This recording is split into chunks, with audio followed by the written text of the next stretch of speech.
গতকাল ভোর রাতে আনুমানিক রাত 3:30টার সময় আমরা টাস্কফোর্স অভিযানের মাধ্যমে হালুয়াঘাট এলাকায় একটি বিশেষ অভিযান পরিচালনা করে প্রায় 2 কোটি টাকা মূল্যের অবৈধ ভারতীয় পণ্য আটক করতে সমর্থ হয়েছি, যেটি কিনা নৌপথে ইঞ্জিন চালিত নৌকাতে যাচ্ছিল।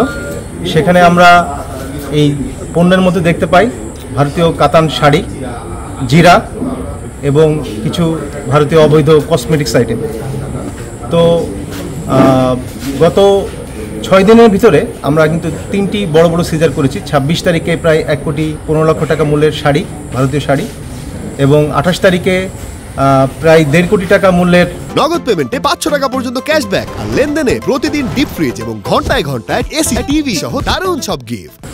আমরা ভারতীয় অবৈধ পণ্য, ফুচকা, জিরা এবং আজকে মানে গতকাল ভোর রাতে আমরা যে আইটেমগুলো দেখতে পেলাম এটাও বেশিরভাগই হচ্ছে শাড়ি, তারপর জিরা আর কসমেটিক্স।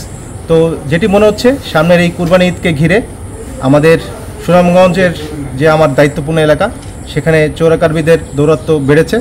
সেটির পরিপ্রেক্ষিতে আমরা কিন্তু নিয়মিতভাবে আমাদের আভিযানিক কার্যক্রম পরিচালনা করছি এবং সামনের এই যে ঈদকে ঘিরে যে আমাদের টহল তৎপরতা, তারপর ম্যান পাওয়ার স্ট্রেংথ বৃদ্ধি করা এবং গোয়েন্দা তৎপরতা অনেকাংশে আমরা বিভিন্ন বিএপিতে বৃদ্ধি করেছি, যারই পরিপ্রেক্ষিতে এই বড় বড় সিজার আমরা করতে পারছি।